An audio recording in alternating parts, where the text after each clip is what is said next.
নমস্কাৰ বন্ধুসকল মোৰ এটা নতুন ভিডিঅ'লৈ আপোনালোকক আকৌ এবাৰ স্বাগতম জনাইছো। মই বৰ্তমান দিল্লীত উপস্থিত হৈছোহি। ইয়াৰ আগতে নৈনিতালৰ কেইবাটা ভিডিঅ' মই আপোনালোকক ভিডিঅ'ৰ মাধ্যমেৰে দেখুৱাবলৈ যত্ন কৰিছিলোঁ। নৈনিতালৰ প্ৰাকৃতিক সৌন্দৰ্য, নৈনিতালৰ সেই প্ৰাকৃতিক সৌন্দৰ্যবোৰ মই আপোনাক ভিডিঅ'ৰ মাধ্যমেৰে দেখুৱাবলৈ যত্ন কৰিছোঁ। মই কাইলৈ নৈনিতালৰ পৰা আহি আজি দিল্লীত উপস্থিত হৈছোঁ আৰু দিল্লীত উপস্থিত হৈ আজি মই কুতুব মিনাৰ আপোনালোকক মোৰ ভিডিঅ'ৰ মাধ্যমেৰে দেখুৱাবলৈ যত্ন কৰিম। কুতুব মিনাৰক আমাৰ ভাৰতবৰ্ষৰ সকলোৱে জানে বা আমি সৰুতে ইয়াৰ বিষয়ে আমি পঢ়িছিলোঁ আৰু সেই পঢ়া ঠাইৰে আজি এটা ঠাইত আমি আহি উপস্থিত হৈছোঁ আৰু ভিডিঅ'ৰ মাধ্যমেৰে মই আপোনালোকক দেখুৱাবলৈ যত্ন কৰিম। ইয়াতে কোৱা হয় বৰ ধুনীয়া পাথৰেৰে কিছুমান বস্তু বনোৱা হৈছিলে। এই ভিডিঅ'ৰ মাধ্যমেৰে সেইবোৰ মই আপোনালোকক দেখুৱাবলৈ যত্ন কৰিম। চাই থাকক মোৰ ভিডিঅ'টো।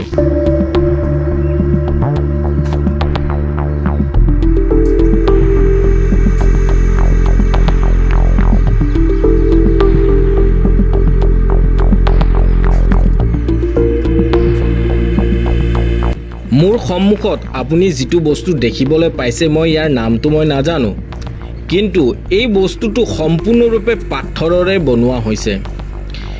সঁচাই এনেকুৱা এটা বস্তু হাজাৰ বছৰ আগতে বনোৱাৰ পাছতো আমি ইয়াক চাবলৈ পাইছোঁ। আজি আধুনিক যুগৰ কাৰিকৰ আৰু আগৰ কাৰিকৰৰ মাজত কিবা পাৰ্থক্য আছে নেকি? মোকতো লাগে তেনেকুৱাই, কাৰণ আজি 20-30 বছৰৰ ভিতৰতে সকলো বস্তু খহি যোৱা দেখা পোৱা যায়, কিন্তু আজি হাজাৰ বছৰ আগতে বনোৱা বস্তু টিকি আছে বা সেই ইতিহাসৰ সাক্ষীস্বৰূপ আমি আজি চাবলৈ পাই আছোঁ। যিয়ে নহওক এই পাথৰবোৰ যি ধৰণে ৰাখি ইয়াক বনোৱা হৈছে সঁচাই অতুলনীয়। মই এই ভিডিঅ'ৰ মাধ্যমেৰে আৰু কিবা কিবি দেখুৱাবলৈ আপোনালোকক যত্ন কৰিম। মোৰ ভিডিঅ'টো চাই থাকক।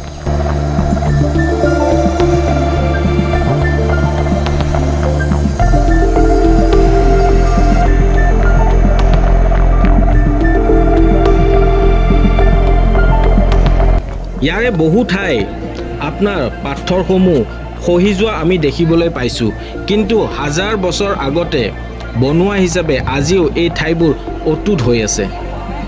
সেইকাৰণে দিল্লীৰ আকৰ্ষণীয় কেন্দ্ৰবিন্দু হিচাপে সকলোৱে কয়।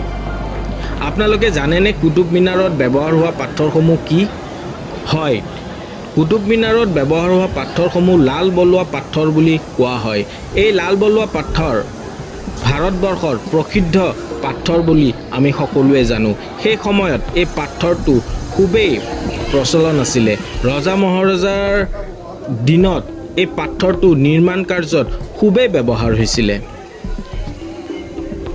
এই লাল বলুৱা পাথৰটো ভাৰতবৰ্ষতে পোৱা হয়।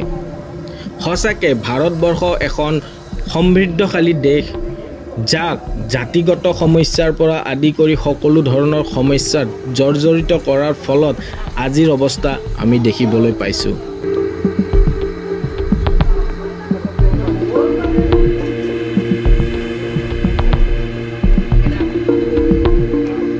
ঠাইটো দেখিবলৈ খুবেই ধুনীয়া। আপোনালোকে কুতুব মিনাৰত অহাৰ কথা চিন্তা কৰি আছে নেকি? বা ভৱিষ্যতে বা আগন্তুক দিনত আপোনালোকে তেনেকুৱা চিন্তা কৰিছে নেকি? তেনেহ'লে আপোনালোকে দিল্লীলৈ আহিব লাগিব। আৰু যিকোনো ৰাজ্যৰ পৰা দিল্লীলৈকে অহাৰ সুবিধা আমি দেখিবলৈ পোৱা যায়। দিল্লীলৈকে আহিবৰ কাৰণে সকলো ৰাজ্যৰ পৰাই আমি সকলো ধৰণৰ গাড়ী, ট্ৰেইন বা উৰাজাহাজৰ সকলো ধৰণৰ সুবিধা আমি যাতায়াতৰ সুবিধা দেখিবলৈ পাওঁ। ইয়াতে কিন্তু আপোনালোকে গৰম দিনত অহাৰ ভুলটো নকৰিব, আপোনালোকৰ খুবেই গৰম লাগিব। আৰু পাৰিলে অক্টোবৰৰ পৰা মাৰ্চ মাহৰ ভিতৰত যদি আহে অকণমান আপোনালোকে গৰমটো কম পাব।